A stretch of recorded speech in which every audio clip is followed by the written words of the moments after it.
তো এখানে দিয়ে দিচ্ছি কাঁকড়ার হাঁসগুলো। এদিকে এই যে দেখেন, এটা হচ্ছে কাঁকড়ার ঠ্যাং। উপরের যে আবরণটা আছে ওটা ভাঙলেই ভিতরে দেখা যায় কাঁকড়ার হাঁস। আশা করি সবাই ভালো আছেন। তো দেখেন, এখানে হচ্ছে যে ক্যামেরা বাঁধতেছি। তো এই ক্যামেরাগুলো হচ্ছে যে হাঁস নিয়ে রান্না হইব খুব সুন্দরভাবে। তো দেখতে থাকেন সম্পূর্ণ ভিডিওটি, আর দেখেন ক্যামেরা কীভাবে হচ্ছে যে বাঁধতেছি, এবং এরপর হচ্ছে যে কীভাবে এগুলো হাঁস লই এবং হাঁসগুলো কীভাবে উঠাই। সবচেয়ে টেকনিকের বিষয় হচ্ছে যে হাঁসটা উঠানো। তো হাঁসটা কীভাবে উঠাই সেটাও দেখেন। আশা করি ভালো লাগবে ভিডিওটা। আর হচ্ছে যে এটা অনেকে জানেন না আপনারা হাঁস উঠাইতে। তো দেখতে থাকেন সম্পূর্ণ ভিডিওটি, আশা করি ভালো লাগবে। কাঁকড়া বাইনতে কিন্তু খুব সাবধান, কারণ কাঁকড়ার যে ঠ্যাংটা আছে যদি একটা কামড় দিতে পারে, তো মনে করেন এক সপ্তাহলাই ওই মনে করেন হাতে বাজে জায়গাটি কামড় দেবে, ওখানে হচ্ছে যে এক সপ্তাহের জন্য ইঞ্জুরি থাকবে।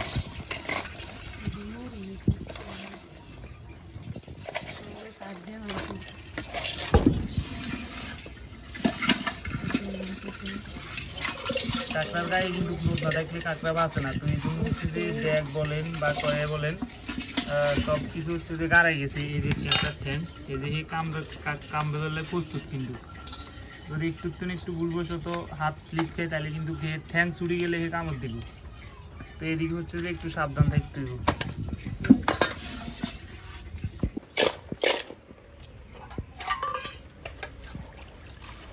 এদিকে হচ্ছে কাঁকড়াগুলো তুলে দিছি চুলাতে সিদ্ধ করার জন্য। দেখেন কাঁকড়াগুলো খুব সুন্দরভাবে সিদ্ধ হয়ে যাচ্ছে। সিদ্ধ হয়ে যাক, আমরা অন্য তরকারি কুটি। হচ্ছে যে এদিকে আলু দিই আর হচ্ছে যে কচু দিই। এই যে দেখেন এখানে কচু করতেছি, আলু দিয়ে কচু দিয়ে আর হচ্ছে যে কাঁকড়া দিয়ে রান্না করব। খুব মজাদার একটা রান্না হবে আজকে।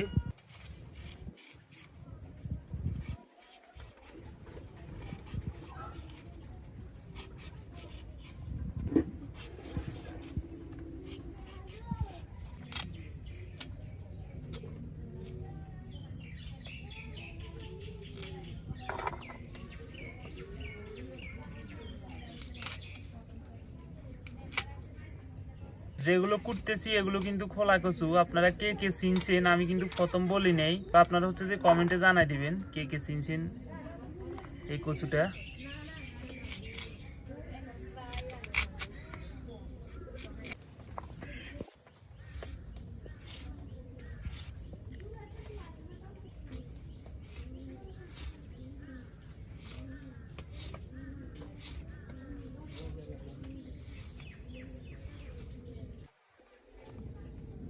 এদিকে হচ্ছে কচুগুলো উঠাই দিছি সিদ্ধ হওয়ার জন্য চুলাতে।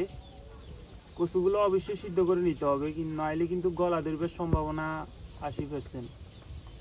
এদিকে হচ্ছে যে কাঁকড়াগুলো সিদ্ধ হয়ে গেছে, নামাই নিছি। এখন হাঁসগুলো নিয়ে নিতেছি কাঁকড়ার থেকে। এই যে দেখেন, এটা হচ্ছে কাঁকড়ার ঠ্যাং। উপরের যে আবরণটা আছে ওটা ভাঙলেই ভিতরে দেখা যায় কাঁকড়ার হাঁস। তো সেটা তোলার জন্য একটু ধীরে ধীরে বাড়ি দিতে হবে। বেশি জোরালো বাড়ি দিলে কাঁকড়ার হাঁসটা বদ্ধ হয়ে যাওয়ার সম্ভাবনা সবচেয়ে বেশি। এরপরও দেখেন এইটার ভিতরে একটু বেশি বাড়ি লাগছে বিদেই এটা একবার হচ্ছে যে থেতে হয়ে গেছে। হাঁসটা গোটা উঠতেছে না। যদি আর একটু আস্তে বাড়ি দেওয়া যেত তাহলে একবারে গোটা উঠতো। যে এটা দেখেন, এটা একবারে প্রুফ, আপনাদেরকে প্রুফ দেখাই দিলাম। একটু জোর পড়ার কারণে বাড়ি হাঁসটার কি অবস্থা হয়ে গেছে, নাহলে কিন্তু কেমনটা হইতো না।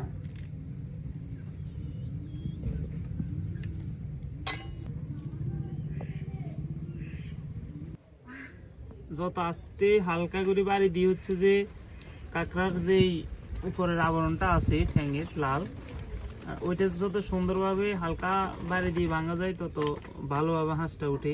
এই যে দেখেন,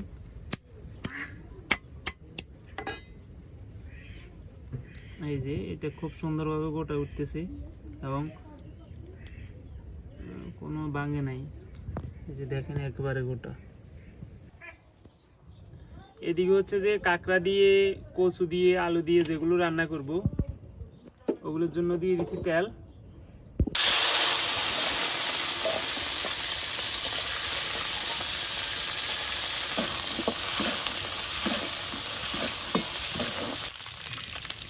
হলুদের গুঁড়া,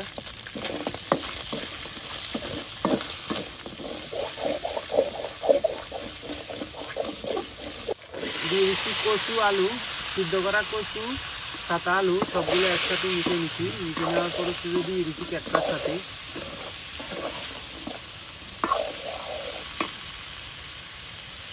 লবণ,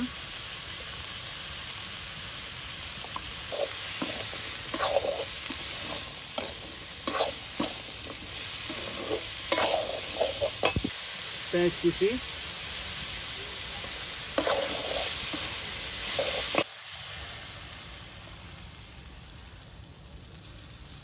দিয়ে দিচ্ছি পরিমাণ মতো জল।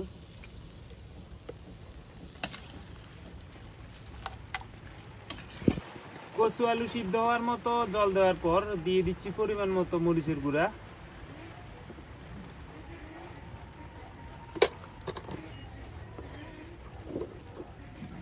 এই যে এগুলো হচ্ছে কাঁকড়ার বড়ি আর কি। তো দেখেন কিভাবে হাঁস নিতেছি।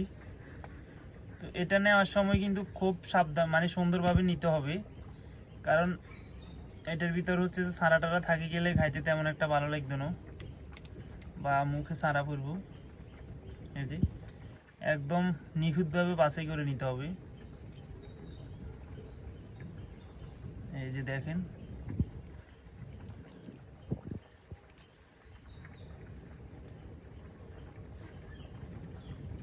এদিকে তো নিতেছি কাঁকড়ার হাঁস, অন্যদিকে উঠে দিছি হচ্ছে যে কচু, কাঁকড়া, তারপর হচ্ছে যে আলু।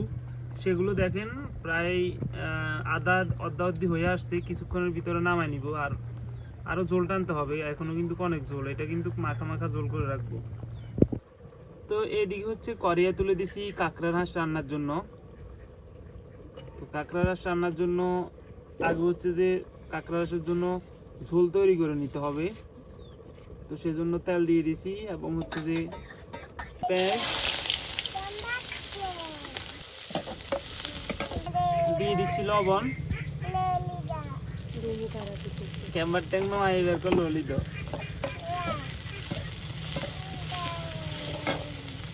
হলুদের গুঁড়া দিয়ে দিচ্ছি, মরিচের গুঁড়া, জল,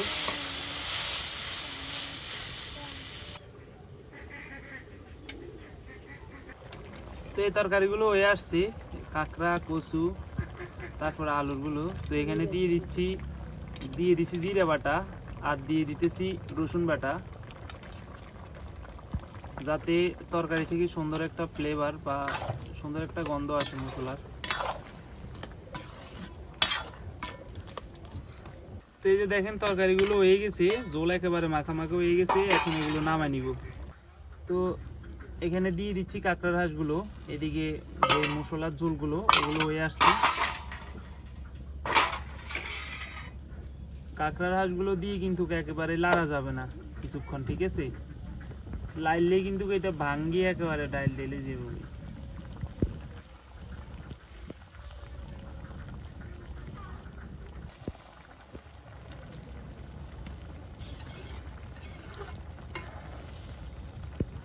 তো এই যে দেখেন তরকারিগুলো হয়ে আসছে, একবারে ক্যামেরা আসে ঝোলটা নিয়ে আসছে, আর একটু টানতে হবে, এরপরে নামাই নিব।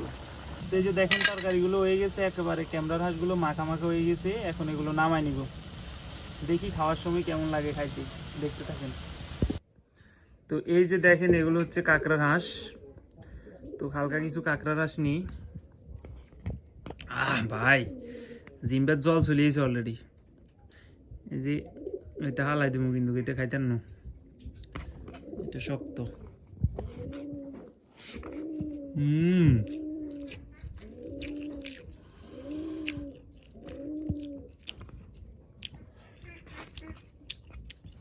এইসব তরকারি দি 2-3 থাল ভাত খান কোনো ব্যাপার না।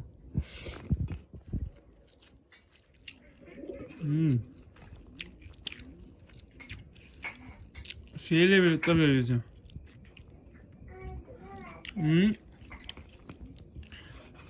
মশলা টশলা দিছি তো সবগুলো।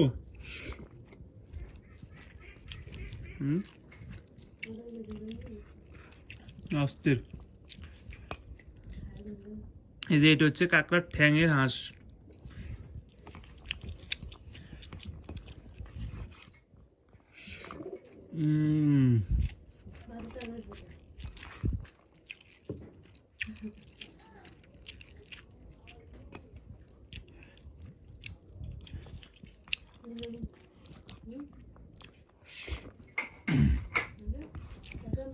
খুব সুস্বাদু লাগতেছে।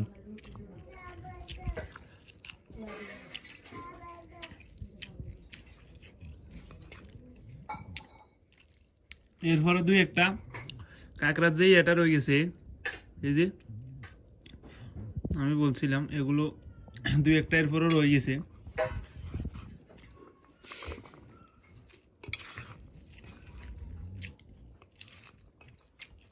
দেখা যাক, কাঁকড়া রস তো খাইলাম, এবার নেওয়া যাক এই যে আলু দিয়ে, কচু দিয়ে আর কাঁকড়া দিয়ে। দেখা যাক কেমন হয়েছে।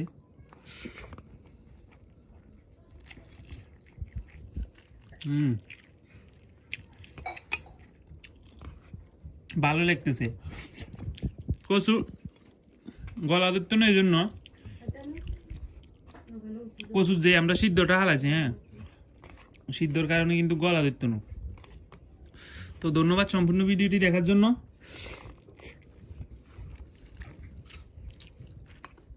মন চাইলে এই রান্নাটি আপনারা বাড়িতে খাইতে পারেন। দেখা হবে পরবর্তী কোনো ভিডিওতে। ভালো থাকবেন সবাই।